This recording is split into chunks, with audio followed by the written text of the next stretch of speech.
Hello everyone, आज हम class 11 math chapter 4 प्रश्नावली 4.1 का क्वेश्चन नंबर 11 देख रहे हैं, जो कि हमारे पास 1/1.2.3 1 into 2 into 3 plus 1/2 into 3 into 4 plus 1/3 into 4 into 5 plus up to so on 1/n+1 n+2 equal to n into n+3 upon में है हमारे पास 4 n+1 n+2 into n+2।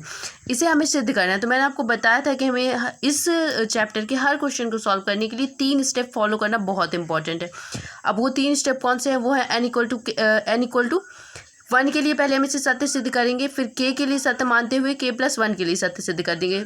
Okay, तो ये हमारे पास इस पूरे जो इक्वेशन दी गई है इसको p ऑफ n के इक्वल मान लेंगे। अब हम इसे सिद्ध करेंगे n=1 के लिए तो यहाँ पे जहाँ जहाँ हमारा क्या है n है वहाँ वहाँ 1 रखेंगे। एक के लिए सिद्ध कर रहे हैं तो हम एक टर्म लेंगे, तो 1 इंटू 2 इंटू 3 इक्वल टू इस तरफ जहाँ जहाँ 1 लिखा हुआ वहाँ वहाँ क्या लेंगे, n लिखा हुआ वहाँ वहाँ 1 रख देंगे n की जगह में। तो 4 into 1 plus 1 into 1 plus 2 equal to यहाँ पे क्या आ जाएगा, 3 दूनी 6 और 6 का एक मुड़ा करेंगे तो 6 इक्वल टू 1 इंटू 3 और 4 इंटू 2 इंटू 3, 4 से 4 कैंसिल आउट हो जाएगा, इसका मल्टीप्लाई करेंगे तो 1/6 आ जाएगा। इसलिए यहाँ पे आप लिखेंगे लेफ्ट हैंड साइड इक्वल है किसके, राइट हैंड साइड के। इसलिए क्या है, n=1 के लिए सत्य है।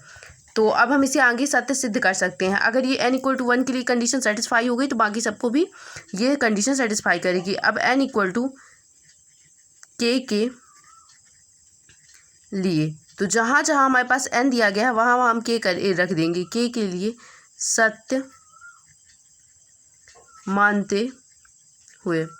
ठीक है, तो p of k equal to 1/1.2.3 plus 1/2.3.4 plus 1/3.4.5 plus up to so on plus 1 इस पूरे को क्या लेना है, k हो गया हमारे पास k+1 k+2 equal to k into k+3 upon 4 k+1 and k+2।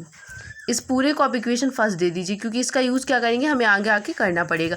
अब n=k+1 के लिए इसको सत्य सिद्ध कीजिए, n=k+1 के लिए सत्य सिद्ध करेंगे। तो यहाँ पे हमें क्या करना है, जहाँ जहाँ हमने p ऑफ n लिया था तो जहाँ जहाँ n है वहाँ वहाँ हम क्या करेंगे, k ऑफ 1 रखेंगे, k+1 रखेंगे। 1 into 2 into 3 plus 1/2 into 3 into 4 plus 1/3 into 4 into 5 plus up to so on plus 1 k की जगह आप k+1 रख दीजिए, इसकी जगह k+1 रखेंगे, 1 पहले से तो k+2 हो जाएगा, k की जगह k+1 रखेंगे, +2 ऐसे है तो k+3 हो जाएगा इक्वल टू यहाँ पे सब जगह क्या रखना है हमें, k+1 और ऊपर क्या हो जाएगा k+3 की जगह क्या हो जाएगा, एक और बढ़ेगा तो हमारे पास क्या हो जाएगा 4 हो जाएगा। ठीक है, अपॉन 4 k+2 और k+3 हो जाएगा यहाँ पे, क्योंकि k+1 हम रख रहे हैं। लेकिन आप यहाँ पर देखिए, थोड़ा सा गौर कीजिए, यहाँ पर जो ये डिक्रीजिंग में चल रहा है, एक कम हो रहा है, ये 5 है फिर 4 आ रहा है फिर 3 आ रहा है। यहाँ पे सारी टर्म देखिए, ये 4 है फिर ये 3 है, ये 3 है फिर ये 2 है, मतलब सारी टर्म क्या हो रहा है, एक डिक्रीज हो रहा है। तो इससे जो एक पहले वाला टर्म होगा वो कौन सा होगा, वो इन सब में हमें एक एक माइनस कर देंगे तो इससे पहले वाला टर्म हमें मिल जाएगा। और मैंने आपको बताया यूजुअली जो इक्वेशन फर्स्ट होता है हमारा वही इससे पहले वाला एक टर्म होता है। तो चलिए हम देखते हैं इसके पहले वाला एक टर्म।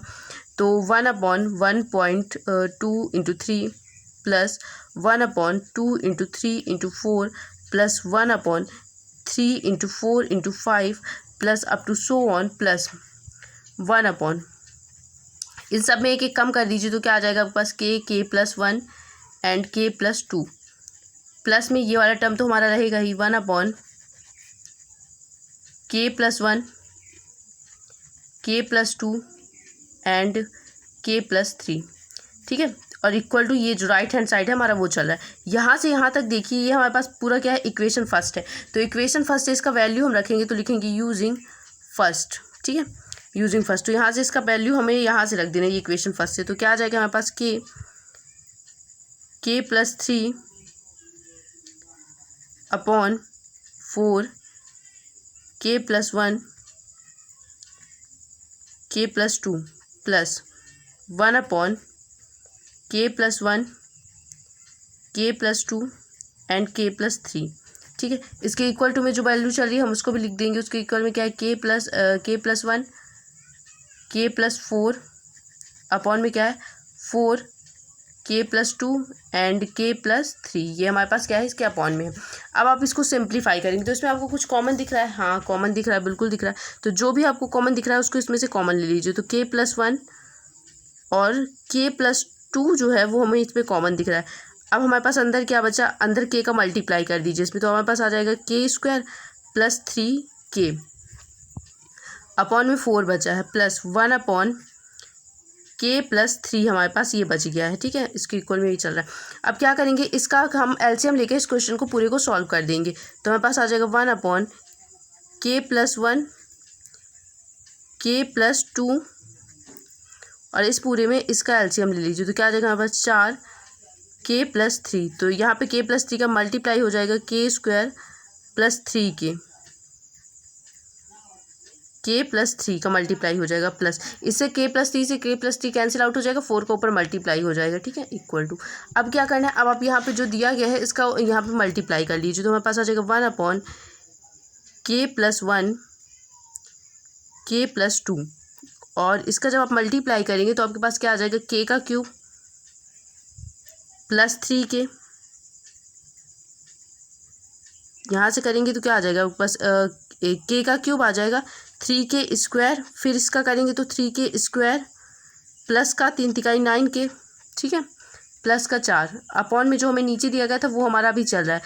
और एक बात और बता दूं, अगर आपको अपनी क्लास 11 की PDF चाहिए मैथ्स की और बाकी सब्जेक्ट की भी, जैसे फिजिक्स वगैरह की, उसके लिए आप मेरा टेलीग्राम चैनल ज्वाइन कर सकते हैं, जिसका लिंक मैं यहाँ पे प्रोवाइड करा दूँगी। और वहाँ पर हमारे पास सारे सब्जेक्ट को जो नोट्स हैं, हैंड राइट नोट्स, काफ़ी अच्छी तरीके से लिखे गए हैं। ठीक है, तो अब यहाँ से आप देख सकते हैं, अगर आप के स्क्वायर के क्यूब है आपके पास, फिर 3k square plus 3k square को ऐड कर देंगे तो क्या आ जाएगा, यहाँ पे 6k स्क्वायर आ जाएगा प्लस 9k प्लस 4 अपॉन में क्या है हमारे पास, अपॉन में हमारे पास k 4k प्लस 3 ये है। ठीक है, तो इन्फॉर्मेशन दे दी मैंने आपको, उसमें आपके मैथ्स के भी PDF शामिल होंगे, तो आप देख लीजिएगा। अब देखिए आपको यहाँ पे लाना क्या है, यहाँ पे आपको हर में चाहिए only k plus 2 k plus 3 और हमारे पास एक्स्ट्रा क्या है, k प्लस 2 है, k प्लस 3 है, लेकिन k प्लस 1 भी एक्स्ट्रा में है। तो अब क्या करेंगे, हम k प्लस 1 का मल्टीप्लाई कर देंगे इससे। ठीक है, तो ये डिवाइड करना आपने कहाँ सीखा था, क्लास 11th में सीखा था। तो यहाँ पे साइड में हम कहीं पे इसका डिवाइडेशन कर देते हैं। तो यहाँ पे चलिए मैं कर देती हूँ। हमारे पास क्या है, k cube plus 6k square plus 9k plus 4 divide करेंगे हम k प्लस 1 से। ठीक है, तो पहले हम यहाँ पे k स्क्वायर ले लेंगे, k स्क्वायर का इससे गुणा करेंगे तो क्या आ जाएगा आपके पास, k क्यूब, इससे करेंगे तो k स्क्वायर प्लस माइनस ये कैंसिल आउट हो जाएगा, माइनस हमारे पास क्या आ जाएगा 5k square plus 9k plus 4। अब फिर से करेंगे, ये स्टेप बहुत इंपॉर्टेंट और बहुत सारे टीचर जो होते हैं इस स्टेप को बहुत लेंदी ले जाते हैं, लेकिन आपको इजीली यहाँ पे ध्यान से समझना है। यहाँ पे हमारे पास सिर्फ एक्स्ट्रा k प्लस 1 है, तो k प्लस 1 का हम क्या करेंगे, इसमें क्या करेंगे, डिवाइड कर देंगे। अगर हम इसमें डिवाइड कर देंगे k प्लस 1 को तो हमारा ये बहुत जल्दी सिंप्लीफाई हो जाएगा। ठीक है, तो यहाँ पे देखिए डिवाइड करना आपने क्लास 10th के अंदर सीख लिया है, तो हम इस पर ज़्यादा चर्चा नहीं करेंगे क्योंकि डिवाइड करना आसान होता है। अगर आपको नहीं आ रहा आप कमेंट कर लीजिए, मैं सेपरेट वीडियो बना दूंगी। अब k का हमें 5k चाहिए, तो अगर हम यहाँ पे प्लस के 5k से इसका मल्टीप्लाई कर दें तो हमारे पास क्या आ जाएगा, 5k स्क्वायर प्लस का 5k, ये प्लस ये माइनस ये कैंसिल आउट हो जाएगा, बचेगा हमारे पास 4k प्लस 4। अब प्लस का 4 से मल्टीप्लाई कर देंगे तो यहाँ पे क्या आ जाएगा, 4k प्लस का 4। यहाँ पे देखिए क्या बचा हमारे पास ये बचा ये वाला टर्म, तो इसको हम एज इट इज़ लिख देंगे। तो 1 upon k plus 1 k plus 2 into यहाँ पे हमारे पास क्या आया है, k square plus 5k plus 4 upon में क्या है, अपॉन में हमारे पास k 4 into k plus 3 into में हमें क्या लिखना पड़ेगा, इंटू में इसके लिखना पड़ेगा हमें k प्लस 1, क्योंकि हम इसमें किसी भी चीज़ में किसी चीज़ का गुणा करते हैं तो भाग भी करना पड़ता है, भाग करते हैं तो गुणा भी करना पड़ता है। k प्लस 1 से k प्लस 1 कैंसिल आउट। अब हमारे पास जो टर्म बचा आया है वो आया है गुणा करके k square plus 5k plus 4 upon में हमारे पास क्या है 4k प्लस 2 और k प्लस 3। अब हम देख लेते हैं हमारे पास राइट हैंड साइड में क्या है। राइट हैंड साइड में हमारे पास ये गिवन है, ठीक है। लेफ्ट हैंड साइड तो हमने देख लिया। अब इसको थोड़ा सा सिंप्लीफाई कर देंगे तो इसका हम गुणा करेंगे अंदर, तो k square plus 4k plus 1 का करेंगे के से तो के और 4 अपॉन में क्या आ रहा है हमारे पास 4 के प्लस 2 हर तो हमारे पास आ गया। अब थोड़ा सा अंश को और ज़्यादा सिंप्लीफाई करने की बारी है तो के स्क्वायर प्लस 5 प्लस क्या आ जाएगा यहाँ पे 4 अपॉन में क्या दिया है हमारे पास 4 के प्लस 2 और के प्लस 3 ये दिया हुआ है। ठीक है, तो यहाँ से देखिए सेम आ गया तो हम लिखेंगे चूँकि लेफ्ट हैंड साइड जो हमने कैलकुलेट किया है इक्वल है किसके राइट हैंड साइड के। अब लिखेंगे अतः दिया गया कथन n+1 के लिए सत्य है। और आप ये भी लिख दीजिए अतः दिया गया जो हमारे पास क्या है कथन p k+1 के लिए सत्य है। अब लिखेंगे अतः गणितीय आगमन के सिद्धांत से n बिलोंग्स टू n के लिए जो p ऑफ n है वो क्या है हमारे पास सत्य है। आई होप आपको क्वेश्चन समझ में आया होगा। जहाँ पर नहीं समझ में आया तो मुझे कमेंट करके पूछ सकते हैं। ठीक है, बहुत ईजी वे में मैंने आपको समझाने की कोशिश की इस क्वेश्चन।